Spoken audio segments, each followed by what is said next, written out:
इस वीडियो के अंदर गाइस हम लोग बात करने वाले हैं how to exchange the 2000 rupees notes in the bank by the 30 सितंबर 2023। जैसा आप लोगों को पता होगा आरबीआई ने कल एक नोटिफिकेशन निकाली थी।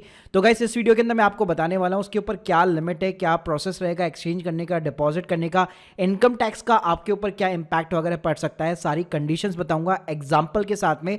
तो गाइस पूरा वीडियो यहाँ पे जरूर देखिएगा। तो देखिए गाइस आरबीआई ने पूरी एक नोटिफिकेशन निकाली थी और उसके साथ में पूरा एक एफएक्यू सीरीज इन्होंने यहाँ पे बना के दिया हुआ है। सो गाइस इस पूरी पॉलिसी को हम लोग कुछ एग्जांपल के थ्रू यहाँ पे समझने की कोशिश करेंगे। केस वन लेते, मान लीजिए आपकी जो सेविंग है, आपकी जो इमरजेंसी फंड्स होते हैं जो आपने घर पे इकट्ठा किया हुआ है, मान ली 2 लाख रुपए के समथिंग है और उसमें से जो 40 जो नोट है वो 2-2 हजार रुपए के। तो आपको क्या करना चाहिए? तो गाइस उस केस में आपके 2,000 रुपए का जो नोट है वो स्टिल यहाँ पे लीगल टेंडर रहेंगे। या तो आप उनको किसी भी आइटम को परचेज करने के लिए यूज में ले सकते हैं, शॉपिंग करने के लिए यूज में ले सकते हैं, या फिर गाइस आप उनको सिंपली जो है डिपॉजिट भी कर सकते हैं डायरेक्टली अपने बैंक अकाउंट के अंदर। अब गाइस कई लोग ये कंफ्यूज होंगे, उन्होंने एक 20,000 रुपए की लिमिट यहाँ पे सुन रखी होगी कि 20,000 रुपए की मैक्सिमम लिमिट है। तो ये देखिए 20,000 रुपए की जो लिमिट है वो केवल एक्सचेंज के ऊपर एप्लीकेबल है। यानी बैंक में अगर आप 2-2 हजार रुपए के 10 नोट देकर यहाँ पे बेसिकली 500-500 रुपए के नोट या फिर 100 रुपए के नोट जो है एक्सचेंज करवाना चाहते हैं तो उस केस में एट ए टाइम यहाँ पे 20,000 रुपए की लिमिट है।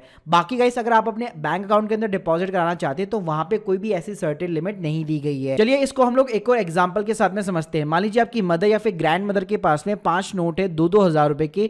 तो गाइस आपको क्या करना चाहिए? या तो आप यहाँ पे बैंक के अंदर जाकर एक्सचेंज करवा सकते हैं, 20,000 रुपए की लिमिट है और 10,000 रुपए इजीली एक्सचेंज भी हो जाएंगे। या फिर गाइस आप शॉपिंग के अंदर यहाँ पे जो है परचेजिंग वगैरह कर सकते हैं, या अल्टीमेटली आप अपने बैंक अकाउंट के अंदर भी यहाँ पे डिपॉजिट कर सकते हैं। लेकिन ये सारी चीजें जो है आपको 30 सितंबर तक यहाँ पर करनी पड़ेगी।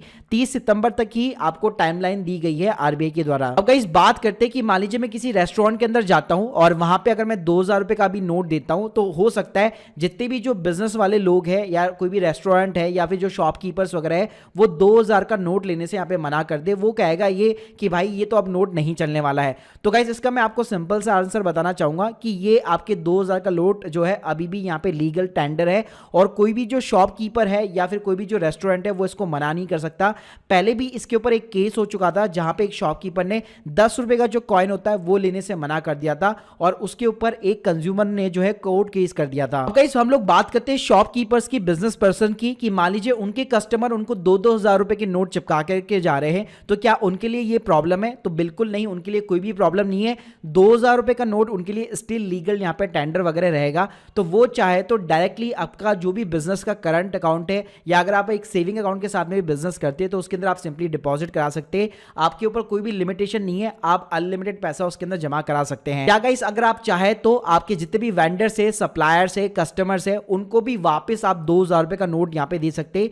2,000 रुपए का जो नोट इशू करने का जो सर्कुलर जो आरबीआई ने निकाला है वो स्पेशली बैंक के लिए निकाला है कि बैंक यहाँ पे 2,000 रुपए का नोट जो है कस्टमर को या प्रोवाइड नहीं करेंगे। लेकिन मान लीजिए जो वेंडर है, जो सप्लायर्स है या जो आपके कस्टमर्स है उनको वापस आप 2,000 रुपए के नोट वगैरह दे सकते हैं। अब गाइस बात करते हैं ऐसे केस में कि मान लीजिए आप प्राइमरी जो है कैश के अंदर ही डील करते हैं और आपके पास में एक अच्छा खासा अमाउंट यहाँ पे पड़ा हुआ है तो उनको थोड़ा सा घबराने की जरूरत है। तो गाइस उस केस में आप जो है बेसिकली कैश को जो है बेसिकली अपने बैंक के अंदर यहाँ पे डिपॉजिट कर सकते हैं। आप कैश डिपॉजिट मशीन का यहाँ पे यूज में ले सकते हैं, कोई दिक्कत वाली बात नहीं है। लेकिन गाइस ध्यान रखिएगा कि आपकी जो सोर्स ऑफ फंड्स है जो आप यहाँ पे जमा कराने हैं वो आपकी आईटीआर जो अभी आप टैक्स वगैरह फाइलिंग करते हैं उसके साथ में यहाँ पे मैच होने चाहिए। अगर आपने अपनी इनकम यहाँ पे डिस्क्लोज नहीं की है या आपके पास में अनडिस्क्लोज इनकम कैश के अंदर पड़ी हुई थी, ब्लैक मनी पड़ा हुआ था, तो अगर आप उसको अकाउंट के अंदर यहाँ पे डिपॉजिट वगैरह करते हैं तो गाइस उस केस के अंदर आप अपनी एक अपडेटेड आईटीआर फाइल करके भी आपका जो रिमेनिंग जो भी टैक्सेस वगैरह बकाया है वो भी आप यहाँ पे